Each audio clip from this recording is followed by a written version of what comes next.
Okay, let's get started. So, good morning, everyone. Welcome to the BGL Online Summit. This is a virtual event showcasing some of our RegTech 2026 sponsors. If you don't know who I am, I'm Lily Williams. I'm the Partnerships Manager at BGL, and I'll be your host today. This session is part of our BGL Online Summit, and it's a series of webinars that we will run across the next 3 weeks. Today's session, the future of SMSF auditing, AI automation and BGL integration with ASF audits, is co-hosted by ASF Audits. And I'm pleased to introduce today's presenter. We have Peter, he's the CTO at ASF Audits. ASF Audits is an independent SMSF audit firm with operations in Adelaide and Melbourne. They audit thousands of SMSFs each year for accounting firms across Australia and are known for fast turnaround, technical rigor, and close working relationships with the practices they support. ASF audits are a long-standing BGL partner, and they've also invested heavily in building their own audit technology, which includes AI tools that work directly alongside BGL data. So today's session will reflect that ongoing investment in technology that makes life easier for accountants and their clients. Just a little bit of housekeeping before we kick off. The session is recorded, so if you need to jump off early, if you miss anything, you will receive a video so you can rewatch the webinar, and it's also posted on our YouTube channel with all of our other webinars. We have the Q&A function available, so you should see that in your toolbar. It says Q&A. Any questions that you've got, pop them in here, and we'll do a Q&A session towards the end of the presentation. So Peter, I'll hand it over to you to kick things off. Good morning, Lily. How are you? Great. Doing well. Today's session, I would like to keep a little bit interactive. We organize a few polls, so please react to it. I would say we go through a bit of content that might be slightly technical at some points, but if you as accountant or practice leader or auditor are looking at AI and how to implement it, I can maybe prevent a few pitfalls that we fell in and had to crawl out again. So let's kick it off. AI in accounting. So I'm Peter Bakker. I'm the CTO of ASF Audits, and I'm here for a little bit more than a year. Before that, I was involved in hedge funds. I was involved in e-commerce, but basically my whole career was at points where the technology and product collides, and that's where I love to be. Good. Now, let's kick it off. I would like to start with a poll, Lily. Maybe we can kick it off. The poll is basically, how are you using AI in your practice today? And it's anonymous, so just be honest. I will show you our data, which was actually quite scary when I looked at it. But so let's see, we have ChatGPT or Claude on the side. It means that you have your own application, but you dump some stuff into Claude, you dump some stuff in ChatGPT. Some use software that already has AI in it, so you don't really know how it works, but at least you know it's AI. But there are still plenty of companies that don't allow it, right? Because it is scary.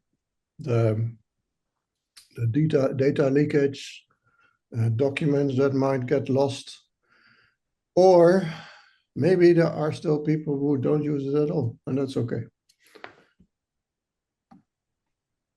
Just going to end the poll for you, Peter, and I can share the results. Yeah, share it. Let's see what we have. So most people are using ChatGPT or Claude on the side. It's about 51%. That's enormous. Or for 40% have it's built in the software I use. I'm actually very happy that people say AI is not allowed at my firm, because the problem is if you don't allow it, people are using it anyway, which actually I will show. When I came to ASF, this is what we saw. We saw that I asked my IT service guys, please look into what people are actually using, but look at a network level. So look at the things that are people actually doing. And this is what we found. We found that people were using DeepSeek. That was, I know who it was. It was an experiment from someone in my team. But primarily, people use ChatGPT and Anthropic, so Claude, to ask questions about, tell me about this act, tell me about this case, what rules are around limited recourse borrowing, et cetera, et cetera.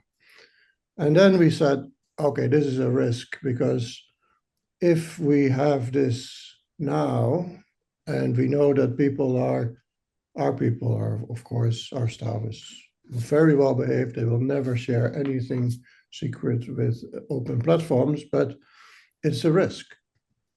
And it screamed that we had to make a solution, and we had to make it in such a way that it was easy for staff to adopt.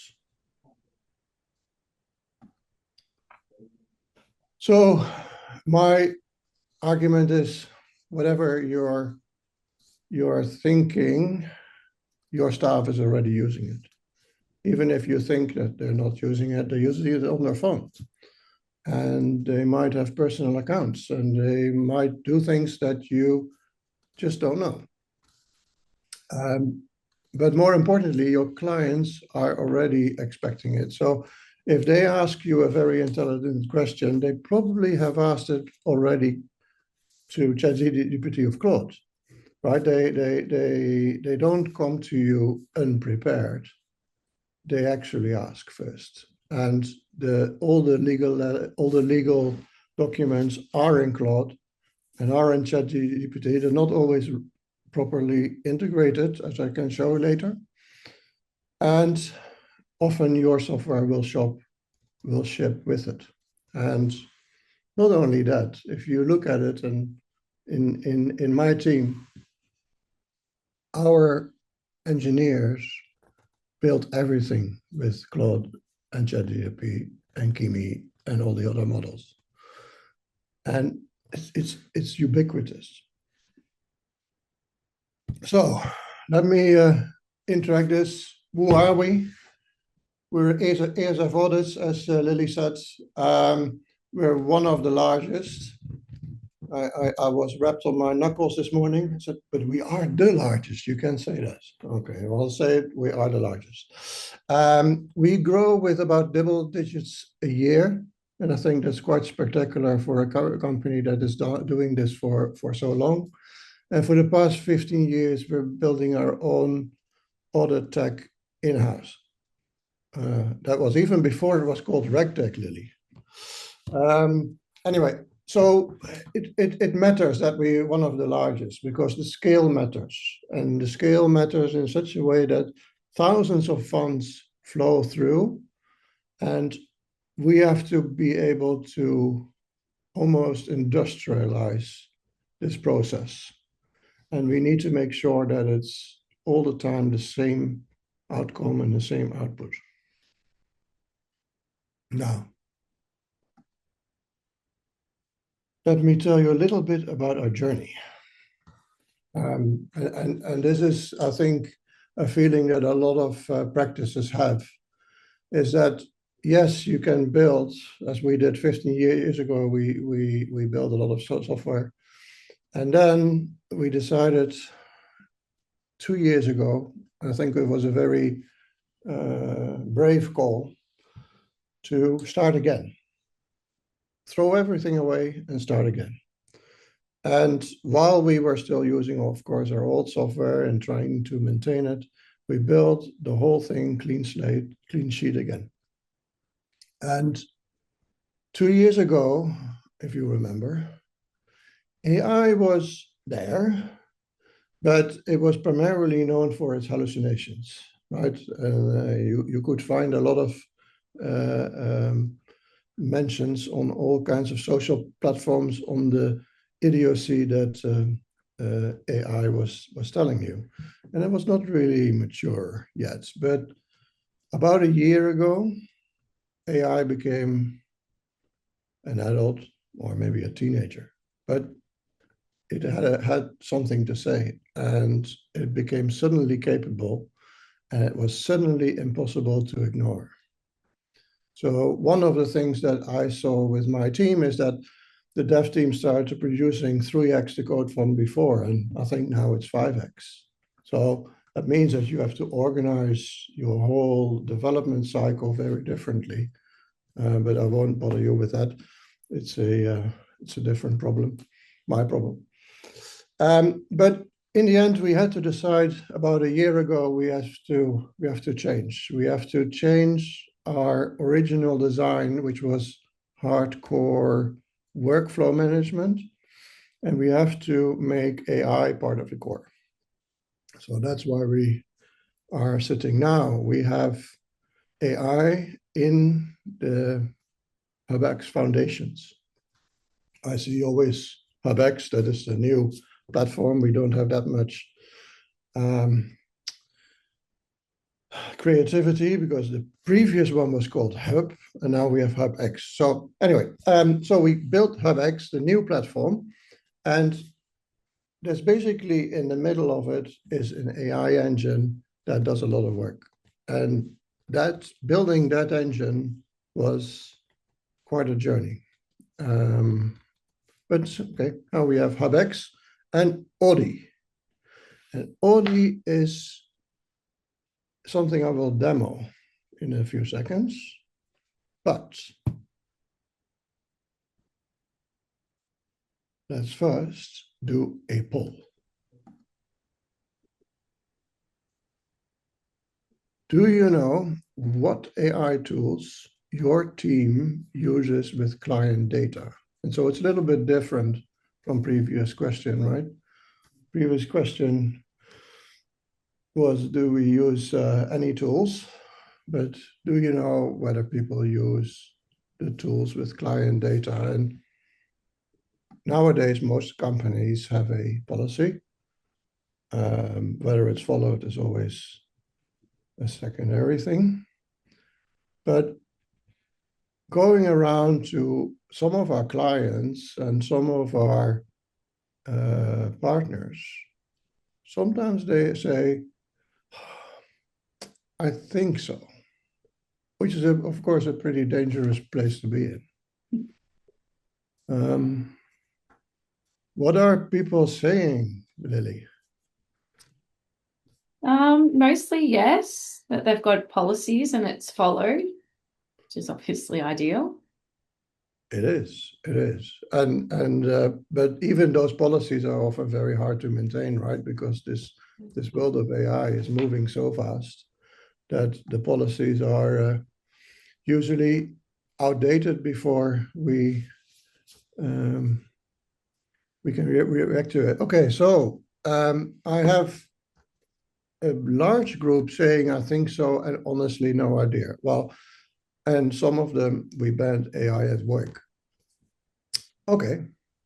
Well, for the people who say we banned AI at work, yes, you can do that. But I don't think that is the best way, as people will use it anyway, as we saw before. If you think so, you might want to look at your data.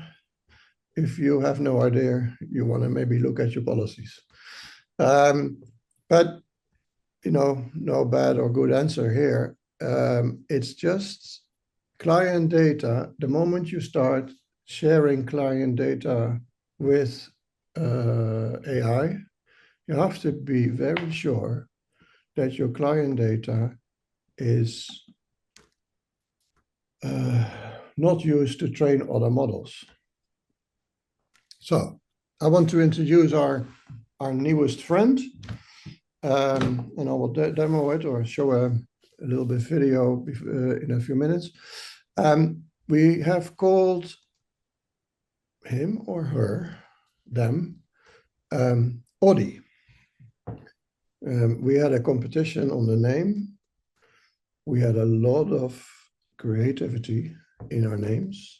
Some wanted to call Audy the name of our head of audits, which was a quite interesting choice. But in the end, we decided to name it Audy. It has no gender, and it sounds like auditing. How creative were we as auditors? Anyway, so Audy, it really started from are people who were going to use AI, whether we liked it or not. So we had to do this. The second thing is that we wanted not just a tool, we wanted to make something that felt more like a colleague, and that felt more like someone you can trust to ask questions that you might not want to ask your manager, because your manager might have an opinion whether you should have known that or not. And like a colleague, we give it feedback. And that is the real powerful thing, because what we found is by giving and soliciting feedback from the model or from the auditor to the model, we can see what the model does right and wrong. And that means that we can improve it very quickly. Now, I'm going to show you a video in a few seconds. That part of the Audy will be released next week. That's why I wanted to show it. So let us hear Audy in action. Audy knows who I am. And Audy also knows that I'm very bad at typing, as you can see. But he doesn't care. So you can always ask Audy what it can do. So ask it, can you count Boolean in a picture? And so he says, okay, yeah, I can. And this is the picture I found. It's unfortunately not my Boolean. It's something I found on the internet. Anyway, so let's ask count this. Or I could make a larger sentence. But Audy says, I have 15 gold Boolean bars, 8 on the top and 7 on the bottom row. And this is specifically a functionality that one of the auditors asked and said, how cool would it be if it could count Boolean? And because we get, as auditors, often pictures with newspapers that say, hey, this is my Boolean, but then we have to count it to check it. So now they can count it, and they can ask Audy to count it, and then if they agree, the auditor has at least another data point to work with. And of course, you always have to say thanks. At least I try to. But Audy says here, 15 Boolean bars confirmed. And if I can nerd out a little bit, why is this hard? Because, Audy is a text model. Audy is a model where you talk to. So we had to enable a way to look at things visually. So how in the end we find this works, and everyone can steal this who is listening.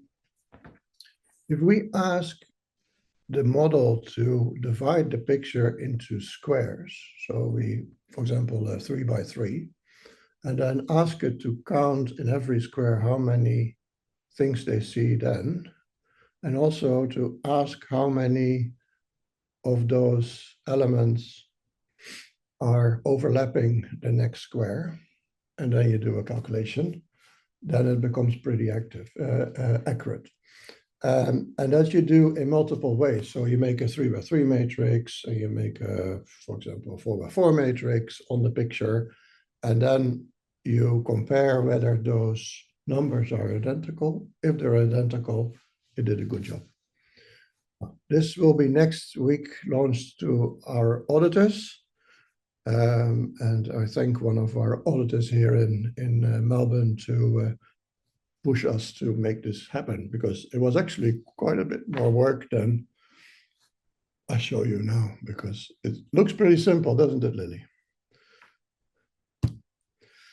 Good. So let's another thing, and this is often, I think, where people have to think outside of their core product, their core activity. Our core activity is auditing, but we also have other activities in the business. So at one point, one of the finance persons came to me and said, you know, I spend 2 days a month looking at direct debit forms and then putting them into Xero or into another system to get to send invoices. And we looked at it and I thought, well, handwriting is actually something that models can do pretty well. So at the moment, she hands all the forms to Audy, and Excel comes back. And it's just, according to her, it feels like magic. And it is a little bit of magic, right? Because these forms are just sloppily filled in with numbers and signatures all over the place. So it's really, yeah, I feel it's also magic. But the magic for her is it's 2 days a week, 2 days a month. She was doing this, and now it's 10 minutes. It's not that she's suddenly has a lot of time, because now she can just have other things to do, things that maybe add a little bit more value to the business. This is another thing, and I'll demo this or show you a video. If you look at where audits are hard for us, right? Audits are hard when we have questions and the questions need to be answered by the accountants or by the clients. And although we have a fantastic system and with BGL that we get all the data structured, and the beauty is, and that's maybe something that you guys can use, Lily, but about 18% fewer queries when people use data feeds, right? And that's an important number for us, because this whole back and forth between clients is where audit's going to die. So instead of being buried in email or jobs sitting open, double handling, we were trying to find out how can we do this better. So what we're working now on is to create an Audy, but then for clients, so that clients can talk to the data and can talk to their queries.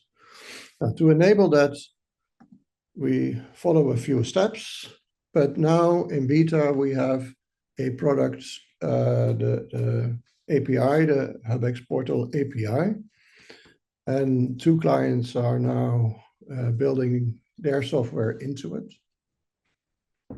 And it's basically, they are talking with their AI to our platform, and they can adjust the way we work to their process. And that is, I think, one of the powerful things of AI, is that we don't have to think too much about how is your process working and how is my process working, but we can just work together and have a few connection points that we understand. Now, we built this space. A few clients said, hey, we want to work a little bit deeper with you guys, because that will save time for us and for you. And now I've been talking to BGL to brainstorm on how easy would it be if the queries would just flow into BGL? You are there anyway. You drag the document that we request in, and on goes the audit, right? Now, to demo that a bit, I made a bit of a very easy demo. This took me 5 minutes to do. I just gave Claude my API specs, and I said, connect to ASF.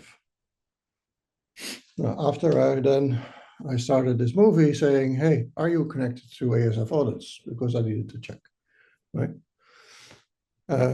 Well, Claude, and this is the new Fable model. I don't know if you guys have played with it, but it's spectacular. It's so smart and it's so good. But yes, we are connected to the portal. And really, this has cost me 5 minutes to do. I had to give it some secrets and had to give it a manual, but that's all. Now, how many open queries do you have? And it's this simple. How many open queries do you have? The system will go to our portal, gets the data back, and of course, this is test data, not real clients. And I see here a number of queries I have, and then I can ask, okay, let's get the details of ASF audits because they're naughty. Let's see what they have done. And then, et cetera, and you can have, so I said the second one. So it just interpreted that I want the second line in that list, right? So it's just very natural and I can just talk to it. Although this is an application, you probably will not implement it like this, but it shows how easy it is now to connect systems that have APIs as their standard, right? So this is a little bit of a market research. So I hope you don't mind us abusing you guys to poll whether you actually would like that. Would you like to be in BGL and just see your queries there instead of having to go to another platform, our platform, which we are of course very proud of, but how would you like that? And Lily, we hope they say yes, right? Because then we can ask Big Boss Jeevan to prioritize. We could, it would solve a few pain points, I think. But the results are looking good.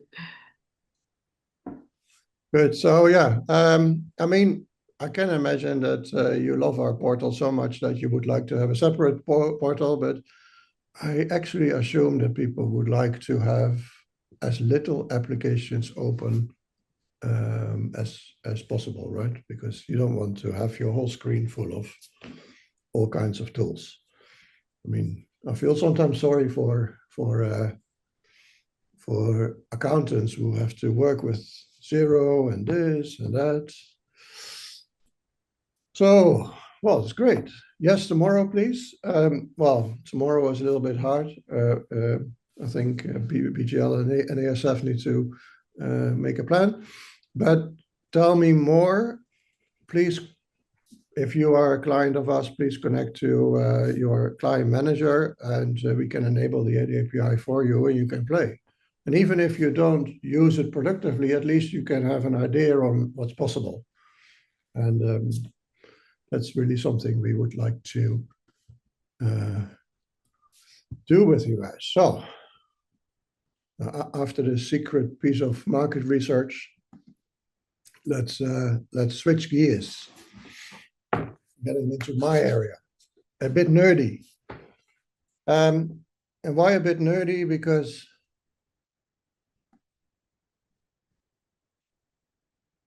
AI is genuinely hard. And although AI looks very easy, if you talk to Claude, if you talk to ChatGPT, you can do all kinds of things and it seems all very easy. The moment you go deeper and you actually try to build this stuff, it becomes very hard.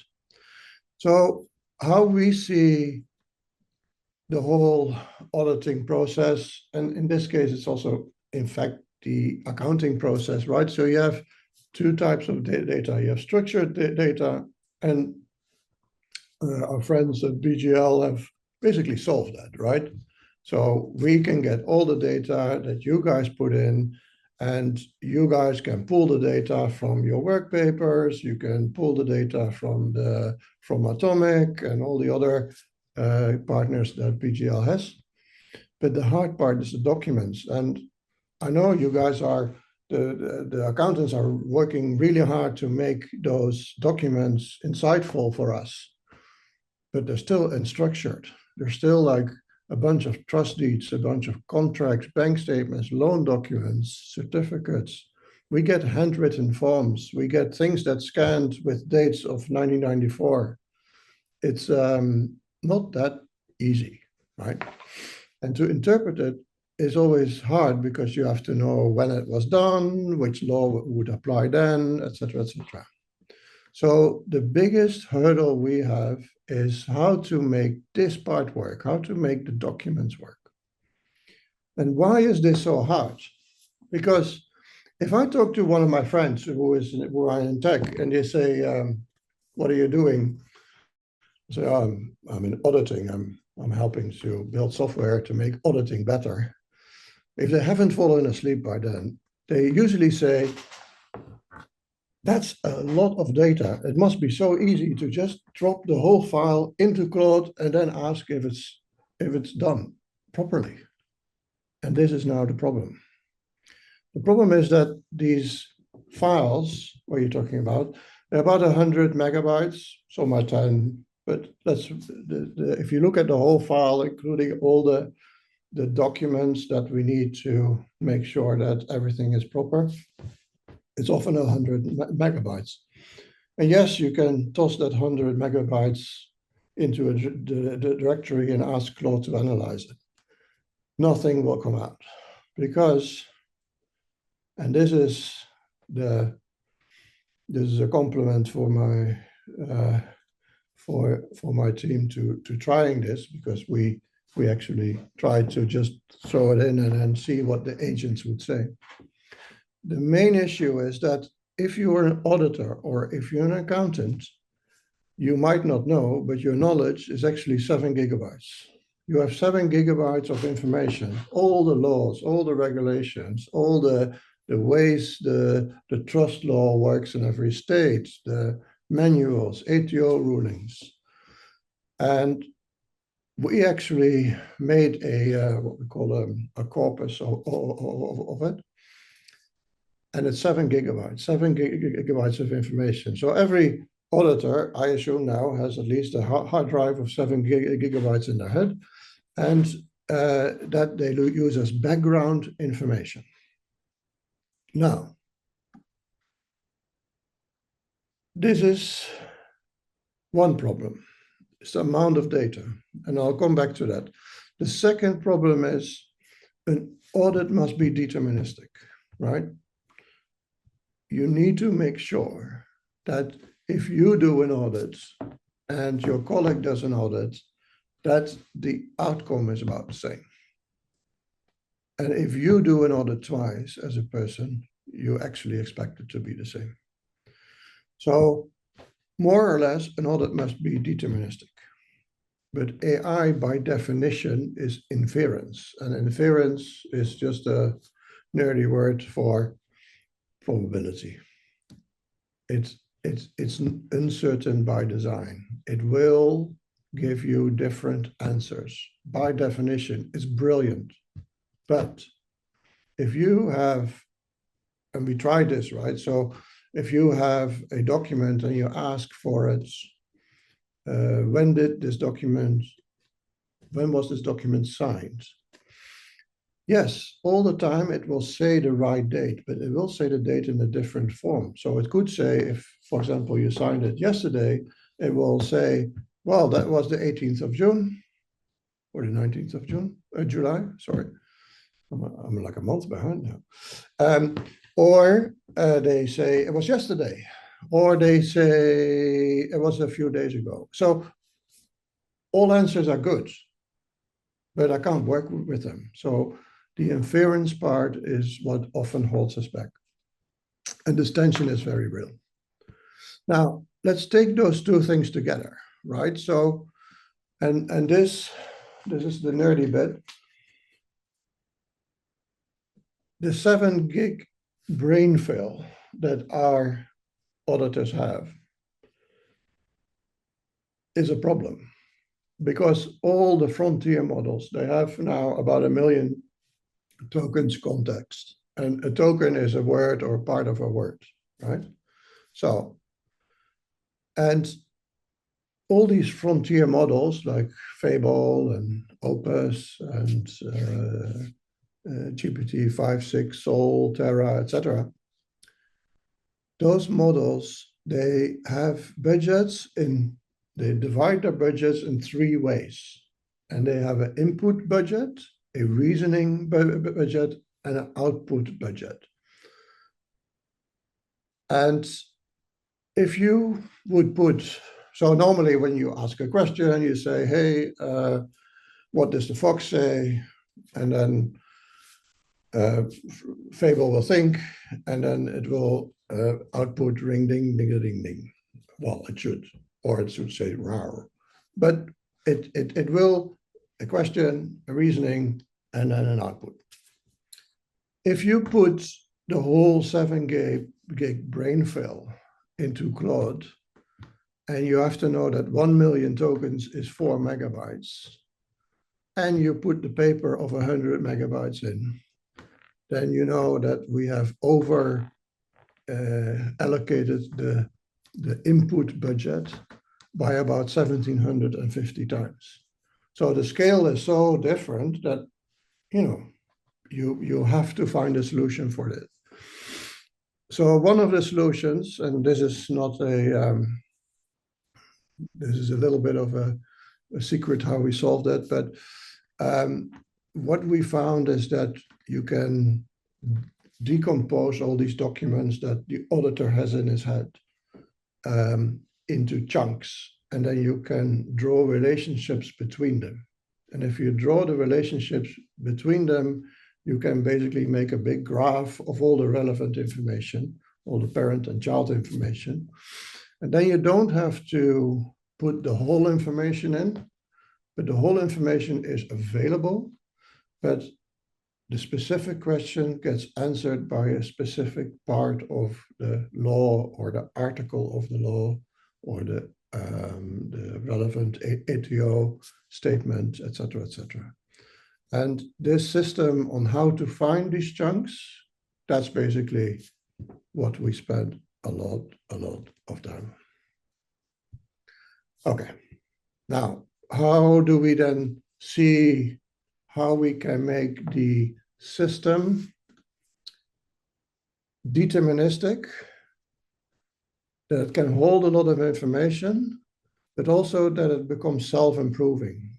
And the self-improving part, I think that is the key to how we have solved things. And we are now putting AI live more and more into the system. And it will be accelerating at one point. But if you look at how it works, let's say in a few months, we have data extraction from BGL, all the data flows in. And we also have all the questions an auditor will ask. And we have all the documents, right? So and the documents are split like I just said. And then we get a system that we call prompt orchestration. And so basically what we are doing is we ask a model to create prompts for other models. So it's almost like a meta model, right? And so these prompts it generates are then used to answer questions within guardrails. And the guardrails are very specific to catch hallucinations, but also to catch answers that look right but are wrong, or things that even people would sometimes get wrong, right? So some of these regulations, they have the same number, but they mean something else. So there's a lot of guardrails that if you see an error often, then you can actually guard against it. And the last part is we can put multiple models in one harness. So you have models like DeepSeek you can put locally. You have OpenAI, you have Anthropic, you have Kimi, you have GGLUM, a lot of models, and they have their own strengths. And some models are better at analyzing or tokenizing PDFs, and some models are better at math, and some models are better at reading text, and some are better at creating prosa, right? Now, that all these things, this whole stack, we put in a workflow. And the workflow, that's basically what we started to develop 2 years ago. The workflow interacts with the AI system and the guardrails and all the models. And then what in the end the auditor will get is it gets the answers and the reasoning. And then the auditor can basically say, well, I agree or I don't agree. If you don't agree, then you give it feedback. And this is how the system gets slowly better and better. And we basically, we don't want to make auditing an AI game because it's not. Auditing is a human judgment thing, right? But what our goal is to keep to basically remove the tedious. There's so many tedious tasks an auditor does to find information, and AI is actually much quicker at it. So, last one. Now I feel a little bit like a teacher, but what should AI never do in an audit? And this is, when you design these systems, you have to think about, okay, what do I allow AI to do? And what do I not allow? Because in the end, I mean, AI at the moment increases capability, or actually doubles capability, about every 4.5 months.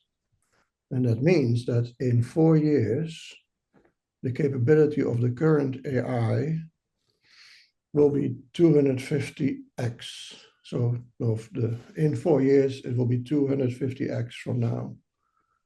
So it could maybe make judgment calls, but should it?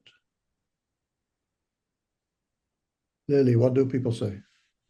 I think everyone's on the money with this one, all of the above. Yeah, exactly. And that's I mean, that's more, that's for us very important, right? So the red lines that we pull are auditing is human. We are humans. The humans are signing off. The humans are signing an opinion. It will never make a judgment call. It will give you 2 options or 3 options as, oh, it might be this, might be that. The auditor always makes a judgment call.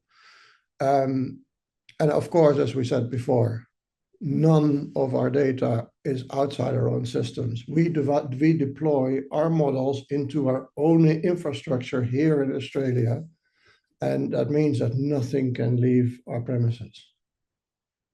It also is a big responsibility for my team to keep it all safe, but it's very important to state that we own everything we do, and nothing leaves you. Nothing will reach you or your funds trustees unreviewed. There's always a person doing it.